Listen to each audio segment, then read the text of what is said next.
Seasons in New York, the Ritz in Paris, the Renaissance in London, the Travelodge in Derby.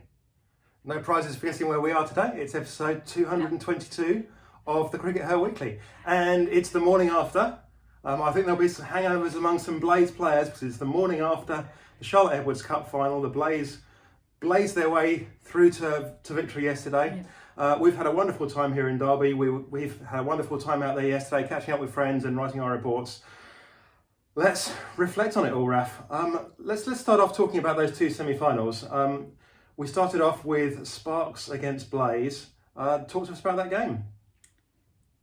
Yeah, well, I think for me, ahead of finals day, there were two kind of favourites who I thought were basically odds on to get to the final, and that was the Blaze and the Vipers. We'll come to Vipers in a minute. Sid, hope you're doing okay.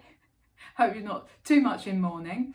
But I have to say that neither semi-final was a walkover, and certainly the final wasn't either. And how great to have three kind of competitive games, first of all.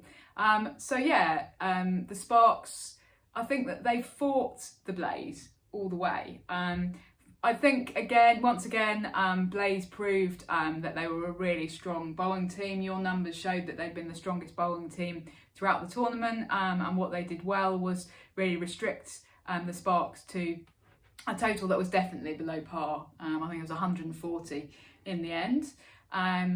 And then they came out and they managed to chase reasonably well, but they did lose some wickets. You just felt that it could have kind of swung either way, but ultimately that kind of solid platform that Tammy Beaumont and Catherine Bryce provided for the Blaze just sort of enabled them, and then it was Josie Groves at the back end who came in and hit those boundaries to win it for the Blaze. But actually, because of that platform that those kind of two senior batters had established, that meant that it was relatively straightforward. But I think I was also impressed with the way that the Sparks kind of didn't let it be a walkover, and it was a competitive match. Let's talk about Stars v Vipers, Sid. Now, Stars had finished above Vipers in the group. On the other hand, in the kind of dress rehearsal of that semi-final a few days earlier, Vipers had absolutely wiped the floor with the Stars. So what went wrong for the Vipers, Sid? Well, in some ways, not a huge amount of stuff went wrong, I don't think. It was just one of those days that, where it was a reasonably close game, and some Vipers players just didn't quite perform at the level that we want them to. So there were a couple of bowlers that were a bit expensive. Lauren Bell didn't have a great day again. She doesn't seem to be having a great few weeks, to be honest. And I've been her biggest fan over the years, but she's been struggling a little bit, and I just wonder, if what she doesn't really need is going into a long England series now, and I presume that England will give her lots of rests during that series. I guess that she will alternate with Philo. We'll talk about that in a minute. So she didn't have a great day at the office. Georgia Adams bowled a quite horrible over right towards the end, which allowed them to put on those few more runs. And given how close the result was, it was only 4 or 5 runs, was it? I can't remember exactly what it was. Blots it out of my mind already.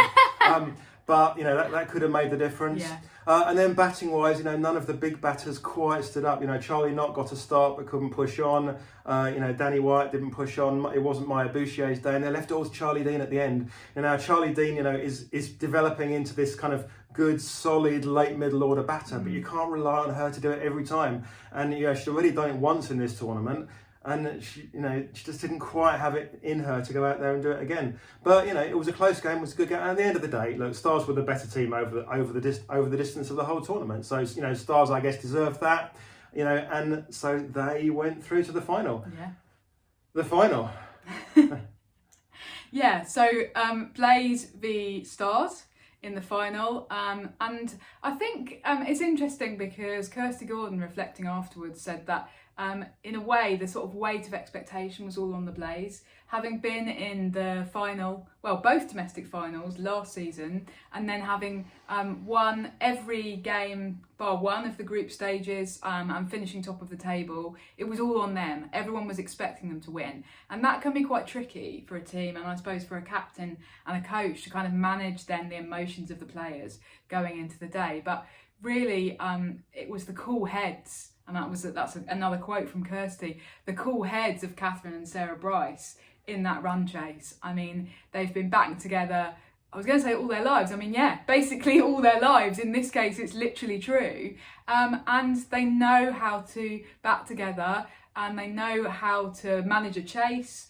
It was brilliant management.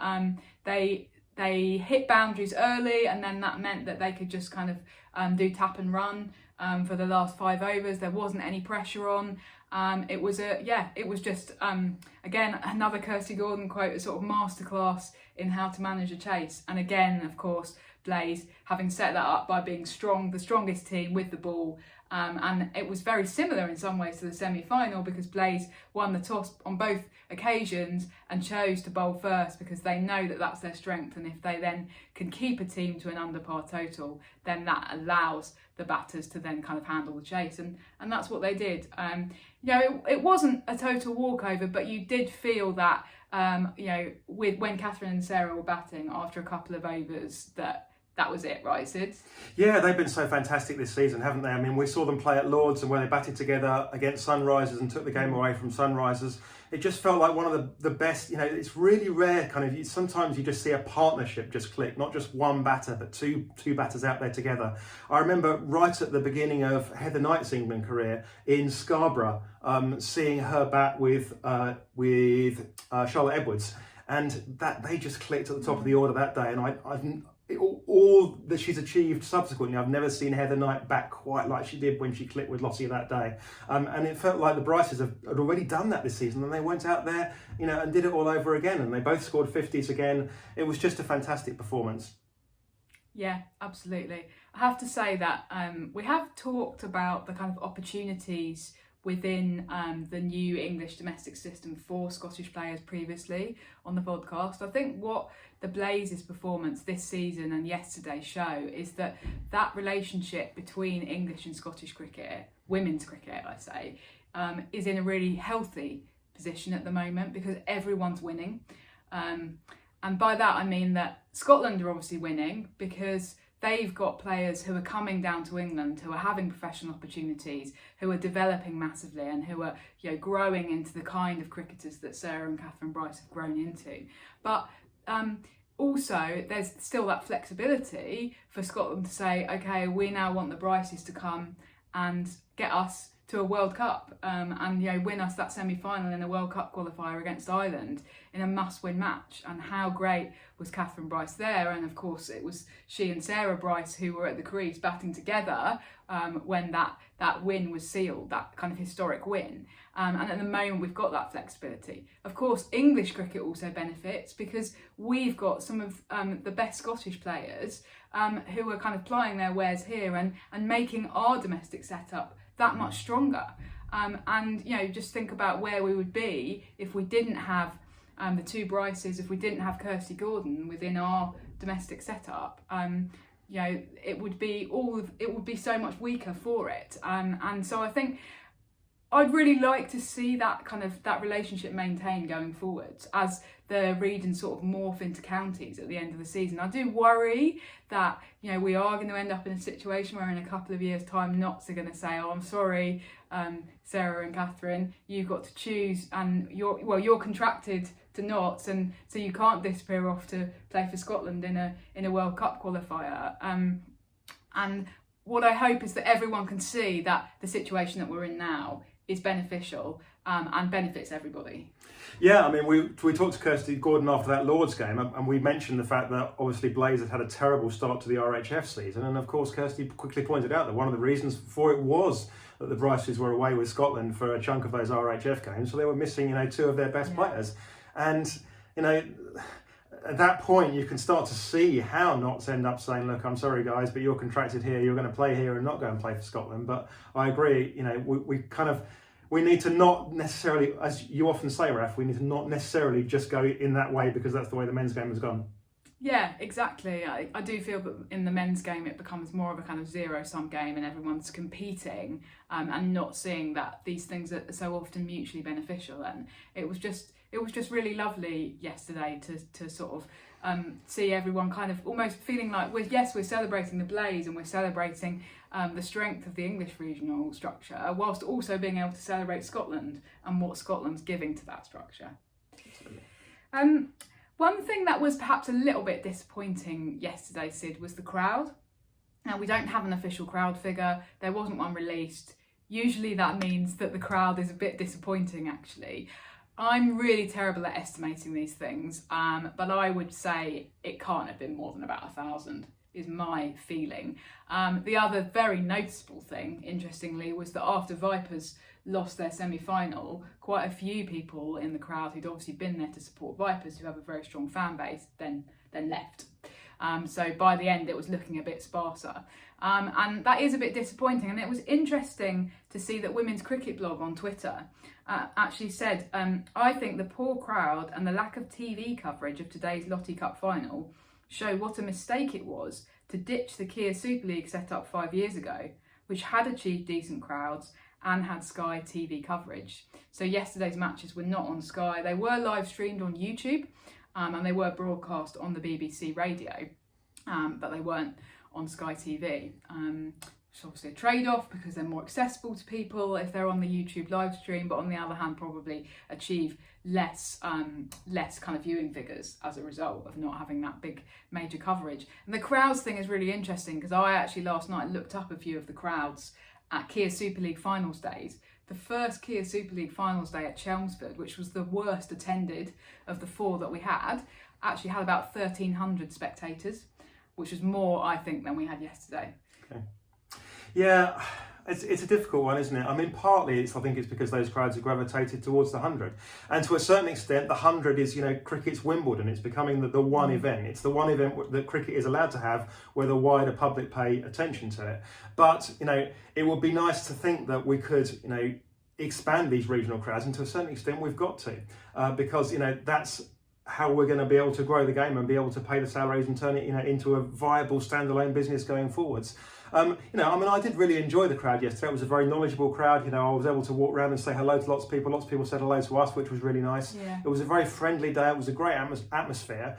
But yeah, it was a tad disappointing. And it's true that we haven't inherited those crowds from the Kia Super League. The 100 has taken things in a different direction. On the live streams and things, yeah, there's definitely a benefit to lots of people being able to view them, and they did get a big viewing figure. There was 200,000 people viewing that, which is far more than they would have got if it was on Sky and exclusively on Sky. What Sky have done in the past is put it also on their YouTube channel, so it's on their TV channel and on their YouTube channel, and that's always gives you the best of both worlds. Obviously, you're balanced there because those 200,000 obviously was a global audience, so there were an awful lot of fans tuning in. I know that a lot of fans tuned in from India to watch that. Swings and roundabouts, I guess, but what it felt like yesterday, which will be familiar to some of our older viewers, it felt like a little bit like an old county T20 finals day where you could kind of almost walk around the boundary and say hello to friends and stop and have a chat to people. Whereas I remember being at KSL finals day and it being like a sort of rowdy, raucous atmosphere with lots of people with Vipers shirts and Storm shirts and flags and people cheering, and that wasn't quite what it was like yesterday. But it was still a fantastic day, and if that's the last one, then it still leaves us with a good taste in the mouth. Yeah, I think we don't know what's happening with the trophy specifically, but the noises from the ECB are all very much that we're not going to have the Charlotte Edwards Cup. We're going to have a competition that's run in conjunction with the men, so it will therefore be a women's T20 Vitality Blast. So we are going to have that alignment as to what happens with the trophy. That's for somebody else to decide. I think it's an interesting point to reflect though on what we feel that we've achieved via the Lottie Cup, which has been going for 4 years, and I guess via regional cricket more broadly, which is in its 5th season now, and 5th and final season.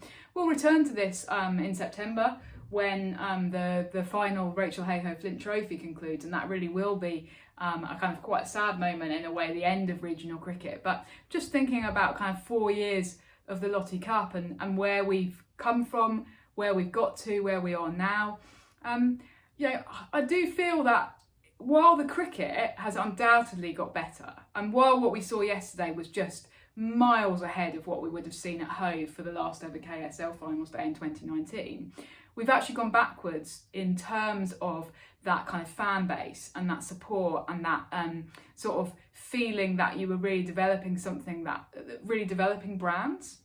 And there were people in Blaze shirts, there were obviously people in Vipers shirts yesterday, but as you say, it just felt like a bit of a less kind of partisan crowd, and it feels like in that transition from KSL teams, which were broadly aligned more with the counties, to regional cricket, we lost some of that support, and you know, I mean, Western Storm used to get crowds of thousands for group stage matches at Taunton in the KSL, and that doesn't happen now.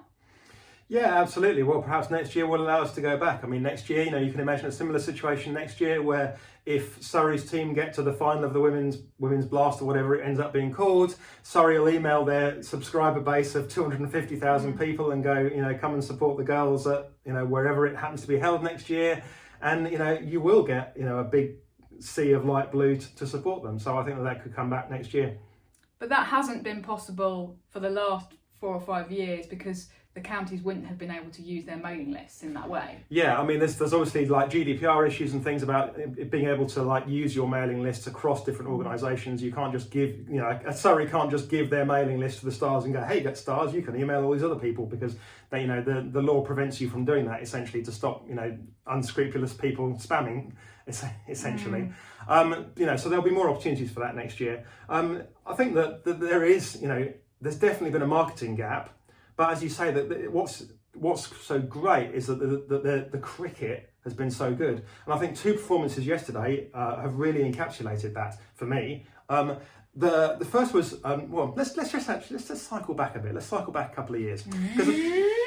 So I was just cycling back. Yeah.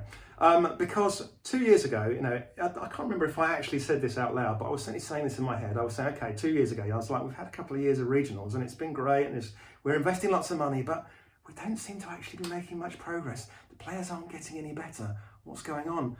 Well, the answer was, look out here now. The answer is that for those players to get better, it actually takes 4 or 5 years. Look at the performance of Davina Perrin yesterday. And, you know, she's where Alice Capsey was 3 years ago, before Alice Capsey's, you know, kind of star breakthrough in the 100. And yet it almost seems normal. Yeah. And, you know, so she's just playing on a different level to where almost anybody was 5 or 6 years ago, even the England players. You know, fantastic performance, being able to hit the ball like that. And she's still only, what, 17? She's going to be in the next Under-19 World Cup. She could absolutely smash that. Yeah. The only thing that's going to stop her is if England pick her in the meantime. And the Bryces as well. The Bryces, you know, the way that they've controlled these games is just, you know, such a huge step up from where, you know, from where they was and where everybody was 4 or 5 years ago, down from the England players. Now, there's no doubt that the England players are still fitter. You know, there's still gaps between England and the rest. We saw that yesterday with Sophia Dunkley. Sophia Dunkley was still dashing around the outfield at the end of the, you know, of the final, you know, and still giving it everything, while the other Stars players were visibly wilting because they, you know, the day had taken too much out of them. But on the other hand, you know, everyone still is fitter, everyone's better. It's just taken 4 or 5 years to get there. So I think that's the real thing that we've got to take away from the Charlotte Edwards Cup here.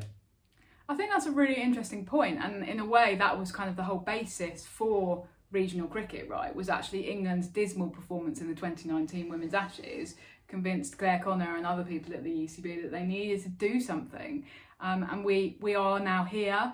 England are a lot more competitive, and that kind of pathway to England is a lot more competitive. So yeah, certainly when we're reflecting on the achievements of regionals, that is something kind of, you know, that we shouldn't forget about. It's not to be sniffed at. It's just that it's a little bit disappointing that we couldn't have done that in conjunction with also developing the commercial and marketing side of things and bringing a few more fans into the grounds to see some of this excellent cricket that's going on. Sid, have you got any particular favourite memories of the Charlotte Edwards Cup, just to kind of wrap things up? We actually talked about this earlier, and I think that we both, the same thing came to both of our minds, didn't it? It did. I mean, the thing that I said was seeing Alice Capsey win the trophy for Stars. Was it 3 years ago?